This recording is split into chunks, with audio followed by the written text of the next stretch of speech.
Majani Edward, and I'm very happy to introduce Majani Edward, and he is from Tanzania, and he is a distinguished public health researcher and a global health leader, and he has got strong academics in public health, and he has got almost 4 years of extensive experience in field of public health, and he is very passionate towards primary healthcare, epidemiology, and infectious and non-communicable diseases. And and it's very great that he is here with us today. And Edward, it is all yours, and you can start with your presentation.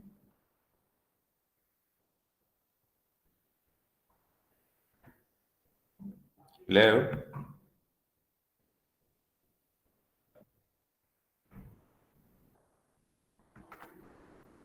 Edward. Am I audible to you? Hello, hello,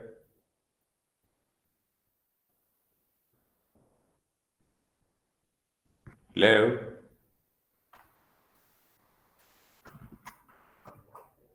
Might be some technical issue, so I just want to wait for other 5 minutes so that if he can respond, then we'll go with them. If not, I'll try to go with one more presentation.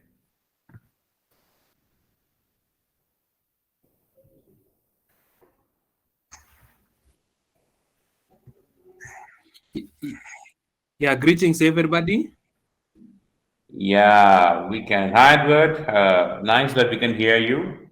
Please. Yeah, please confirm if you can hear me very well. Sorry. Yeah, please confirm if I'm audible.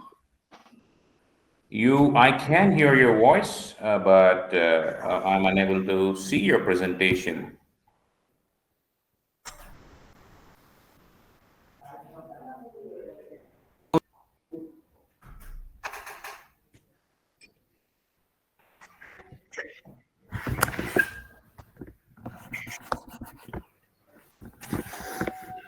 Yeah, please confirm if I can hear you very well, but I'm wondering why you don't me here.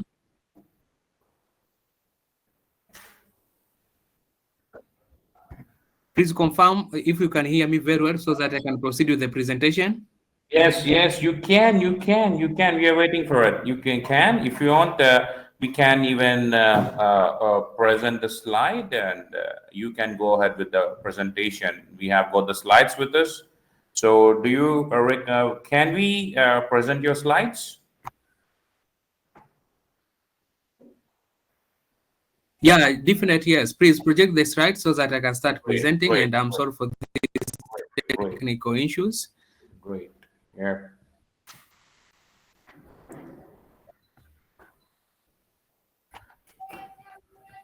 Yes, you can start with your presentation.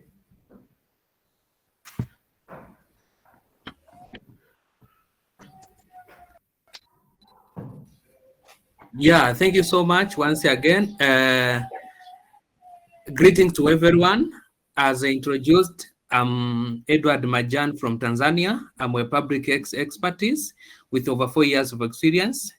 It is really honor and privilege to be in your presence this time to discuss with you about the health diplomas in Africa. For the next 20 minutes, we are going to have a very enriching discussion on how we can end the issue of health diplomas in Africa. So without any further ado, allow me to underscore one of the facts. I'm going to share an experience of the African continent and why do we need the health diplomas now. So given the context and the African health landscape, ideally represent a web of interconnected challenges that marked by the persistent burden of endemic diseases such as malaria, HIV, tuberculosis, and alongside There is a constant threat of emerging and emerging infectious disease.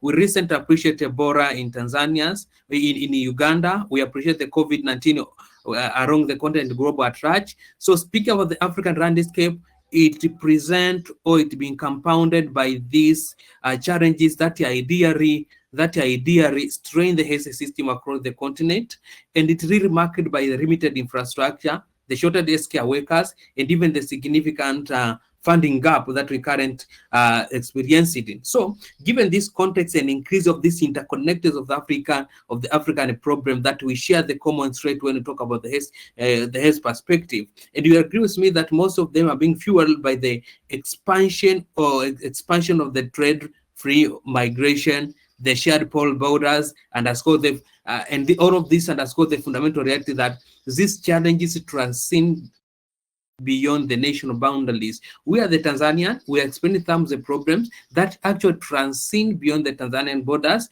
and we share the common thread within the East Africas, Sub-Saharan Africas, and Africa tribe. So given this context, all these challenge, emerging and emerging healthcare challenge demand a solution. How best can we tackle this problem that have the interconnected? We need to have a collaborative solution that move beyond the unilateral action or just move beyond the national boundary. So in this context now, we need to define the health diplomas. The next slide, please. Next slide.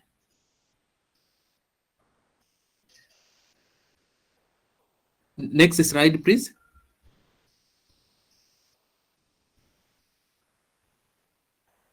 Slide are not moving to my end. The next slide.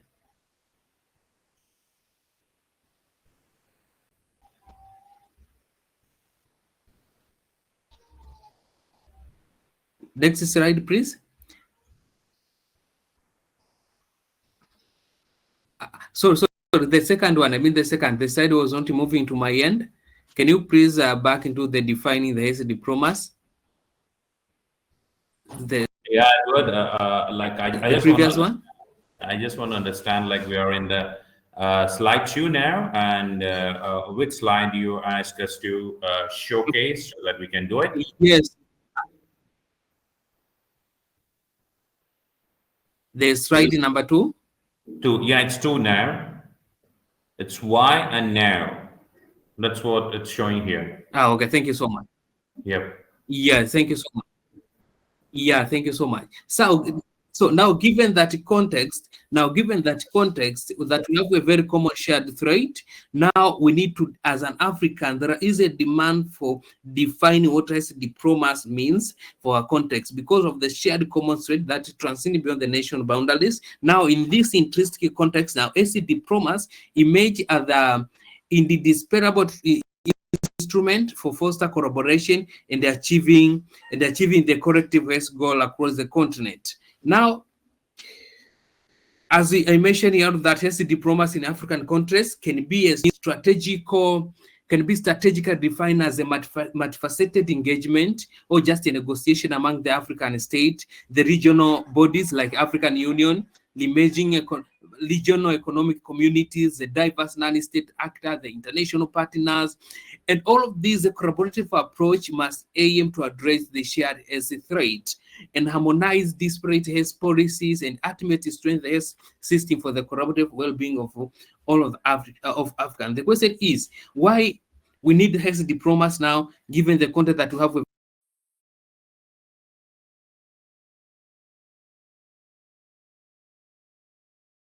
there is increased border movement nowadays. There is people traveling. All of us, we know that this movement amplify of the infection, particularly when we talk about the outbreak.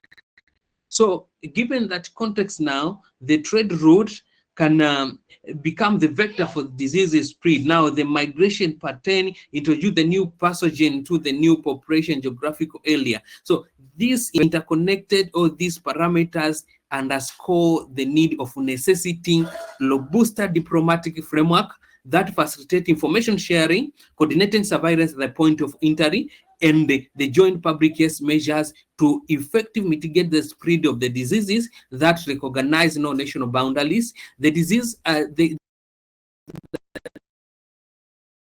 does not recognize the nation, but given the context that we have a rapid increase of the outbreak in Africa, given that we have an increase of infectious disease, now we need harness diplomacy. Now, instead of tackling this problem as a nation, now we need to have interconnected approach. We have to have a clear diplomatic framework that can facilitate the information sharing, that can help us into the surveillance aspect. And even if we come with the public health preventive measures, now it is the time for effective mitigate these measures that does not recognize the national boundary all over the African continent and even the global trade. So African vulnerability to pandemic outbreak underscore the urgent need for coordinated surveillance and response mechanism to facilitate, and this can be facilitated by health diplomacy. Now, today we are here to discuss about why we need the health diplomacies is because of the pandemic and the outbreak that currently an African experiencing. So when you speak about diplomatic engagement, must be in a position to enable the establishment of the regional early warning system, standardizing of the data collection, reporting, and even developing of the joint contingency plan, and ultimately strengthening the continent corrective capacity to prevent, detect, and respond to the health emergency effectively. So as I speak why Africa needs health diplomacy, the diplomatic agreement can facilitate the establishment of the regional procurement plan, allowing for the bulk purchasing at low cost and ensuring more equitable access to the critical commodities, particularly for the small or more resource-limited nation. So this collaborative approach now can help to overcome individual limitation and even building more resilience and sustainable health supply chain across the continent. Again, the escalating impact of the climate change on us present another compelling reason for urgent need for health diplomacies. We have witnessed how climate change impact the millions of lives. We appreciate how the climate-related health challenges are. For instance, the increase of the vector-borne diseases. Now, an African is struggling with malaria, struggling with dengue fever, struggling with waterborne diseases. All of this will reduce me are climate-related health challenges. So the climate health challenges now pose a need for an African to revise the mitigation strategies, and this ongoing impact, it needs an health diplomacy to provide a platform for the African nation to develop a joint adaptation strategies, to share research finding of the climate sensitivity diseases, and even to advocate for the corrective for international support in addressing these interconnected challenges.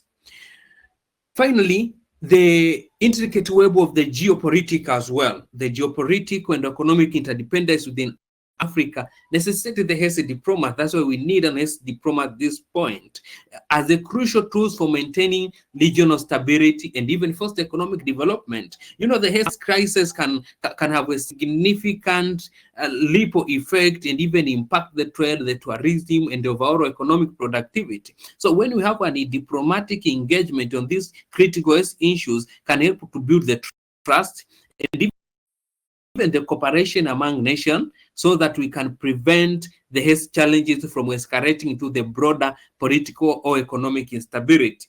So by recognizing the health as the shared security concern and the foundation for sustainable development, African nations can leverage the health diplomacy to strengthen the regional borders and even promote effective and promote corrective prosperity. The question can be, what are the key areas where the health diplomacy is crucial in Africa, given in that context?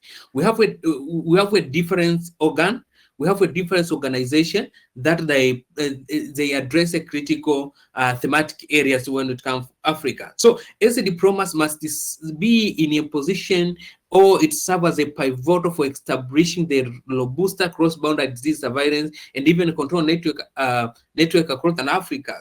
For instance, I will talk about the CDC, the African Center for Disease Control and Prevention, the regional integration of the surveillance and lab network, and various cross-border disease surveillance program. All of these exemplify the power of diplomatic coordination in strengthening surveillance at the point of entry, and providing the crucial training for the frontline health personnel, and even effective link this disparate nation surveillance system to enable the rapid outbreak identification and coordination. So through this sustained diplomatic engagement, the African state can harmonize the data collection, the protocol, integrating the early warning system for emerging threat, facilitate the seamless flow of the really health information by negotiating and even then for data for sharing the agreement among the member state. They are significantly reduce the reporting delay for the disease outbreak, and even by doing so, will improve the continental strategy and resource mobilization. Speaking of the fundamental framework like integrated disease surveillance, it really underscores the importance of disease timely disease detection and even reporting sometimes. So the health diplomats lay an essential groundwork for establishing sustainable and equitable cross-border healthcare access. That's why today we are here discussing now why there is a need of diplomas in Africa. So when you speak about defining the national regulation concern, maybe about the drug approval processes, the vaccine registration procedures, the broader public health policies, often present a significant impediment to the effective regional health operation and equitable distribution of essential medical product. So all in all, that different organ, different stakeholders, there is a need to have a connected so that we can give a ripple effect when it comes for addressing this disease. Different actor and mechanism, Africa Union stand as the central political and diplomatic body by providing overarching guidance for continental health strategies through their specialized agent, the African Center for Disease Control. African Union actively implement the crucial framework, such as the new public health order for the Africa, which is strategically emphasizing enhanced leadership and coordination, promotion of local manufacturing of essential medical products, fostering innovation in health technology, and strengthening continental-wide emergency preparedness and response capabilities. So, among the actors and the mechanism behind Africa is doing. Furthermore, it provides the vital platform for the member state to develop a unified and coherent position in a key global health reform. African Union is among of the actors, but we have so many. We have the regional economic committees. To be particular, is the Economic Community of the West Africa, ECOWAS. We have Southern Africa Development Community, SADC. We have East Africa Community. All of these can effectively instrumentalize the health cooperation among the respective member states and give the desired outcome. All in all, what could be the future direction now? By understanding the need of the health diplomas, and even we have a very common shared thread when we talk about the sub-Saharan Africa and even Africa trudge. So this evolving landscape of the global health presents several promising emerging opportunities for strengthening health diplomacy in Africa. So generally, the rapid advancement of the digital health diplomacies, it offers potential for establishing interconnected cross-border digital health system, facilitate the security sharing of patient data across boundaries, and deploying innovation to improve the continuity of care and expand the access to specialized medical experts in remote. Proactive diplomatic engagement will be essential to ensure the cross-border, and even speaking of the climate health diplomacy, then another critical area that we need to focus as an African, just in a few directions to strengthen. I underscore the effort that has been made of the African Union and different actors in this health diplomacy. Also, we need to think about the youth and gender inclusion must be must be mainstreamed into the HESI diplomacy as well. And this actually involves active leveraging youth lead initiative in HESI education, advocacy campaign, and securing adoption of the gender responsibilities HESI diplomacy within the regional treaty and agreement to address the specific HESI need and the vulnerability of women and young people. The sustainable financing mechanism among the critical area now. When we define our diplomacies as African continent, we should be in a position to come with the strategic and sustainable financing mechanism. We have witnessed a withdrawal fund from the donors. Now we need to think about that. But by leveraging these diplomas, we can come up with an agreement and even mobilize our domestic fund so that we can tackle different problems. Speaking about the pandemic preparedness, through the robustness diplomacies, we can negotiate and establish equitable negotiation framework for the development, production, and distribution of essential medical countermeasures, strengthen cross-borders collaboration, research in development, and even ensure the fair allocation of resources during the future AIDS crisis. So all in all, next slide, please.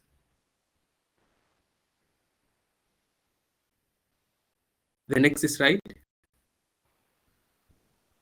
Yeah, so all in all, speaking about the HESI diplomas, stand as the tools for navigating the complex and interconnected challenges facing an African continent.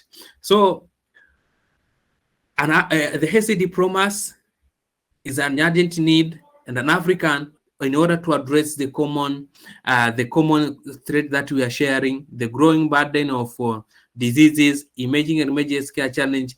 HESI diplomacies is not only a need, but the challenges demand the need of the HESI diplomacies. So the active investment of different unities is really matters, and the political will, it really matters when it comes for the HESI diplomas. Generally, the continued commitment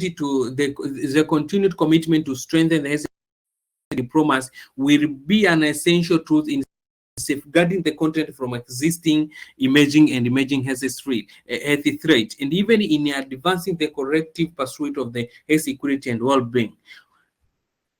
Generally, let us join force in advocating about HESI diplomas, not only in Africa, but an African self as a case study, so that you can see the need of having a HESI diplomas, not only in Africa, but in a global tragedy, because we have a very common shared threat. Now, HESI diplomas, it is a need, and these challenges pose a substantial need for us to come with HESI strategy. Join with me as we advocate for the national, as we advocate for the HESI diplomas in Africa for addressing the healthcare challenge. Thank you so much for your attention. Thank you for listening for me.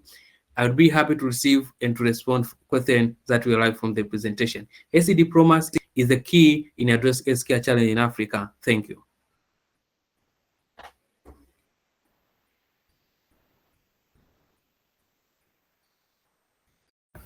Yeah, that's fantastic, Edward. Like, it's really nice. Like, you're there with us today, and you could share your thoughts and you could share your speech with us.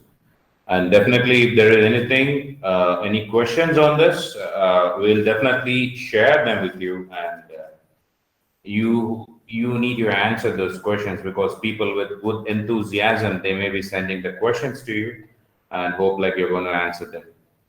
So that's an excellent speech, and I request the people to give a good round of applause for this. Thank you so much.